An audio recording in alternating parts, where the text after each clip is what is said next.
New York, a city so great they named it twice.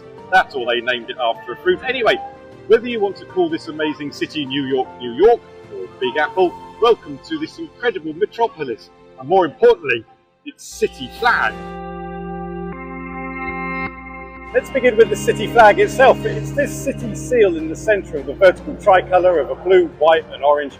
But where do these colours come from, and what does this seal mean? Let's start with an easy one. The colours come from the Dutch Republic Prinsflag, when the first Dutch settlers arrived and built what was then called New Amsterdam in 1625.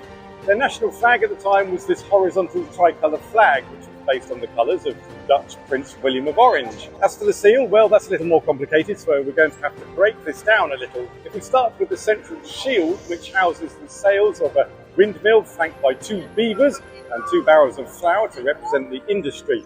The flour, not the beavers. To the left of the shield is a sailor to represent the early settlers who happen to be holding a plumb line for buildings on the other side of this local indigenous member of a boat, with both characters holding the shield together. They're all standing on a horizontal laurel branch, a sign of peace and triumph. Above all of this is the bald eagle, the symbol of the United States of America.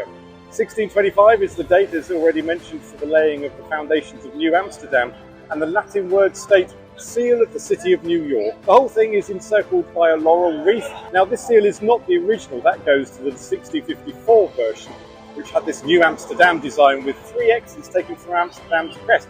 You can discover more about this via the link above or in the description. The current seal, and therefore the city flag, was invented in 1977, where the date was changed from 1664, when the Kingdom of England had taken possession. It was decided that the city's Dutch roots was more important than the Brits' ownership.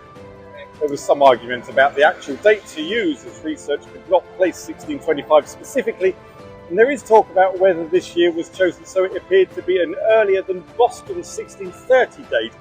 Sounds a bit like playground tactics there. Anyway, back to the overall design. As the colours, as stated, came from William I, Prince of Orange from the Netherlands, but instead of following the horizontal triband version, it was decided to adopt a French style and place their darkest colour at the hoist side. There are variations of a theme. The council, seriously, they just whacked their name underneath. The mayor has the same flag but with 5 stars. It's not to appear big-headed, of course. The 5 stars represent the 5 different boroughs. And talking of boroughs, Manhattan used this distinctive design, making it almost impossible to distinguish it from New York City. The Bronx continues the colour theme, but they adopt the Netherlands flag design. Queens uses this rather floral pattern, and then it's hardly worth mentioning the Brooklyn or Staten Island, as, let's face it, they didn't even try.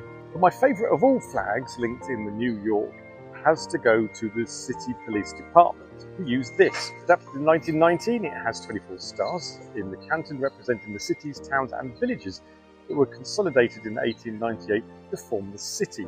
5 green stripes representing, as mentioned, the boroughs. I don't know, but if they used a deep orange instead of green, then this would have been perfect in my eyes. And talking of changing flags, there have been a few proposals of what a New York City redesign could look like, but I went one better and asked you, my loyal viewers, what you think a city flag could look like, and you didn't disappoint. Take a look at these, their ideas, by clicking on this video here.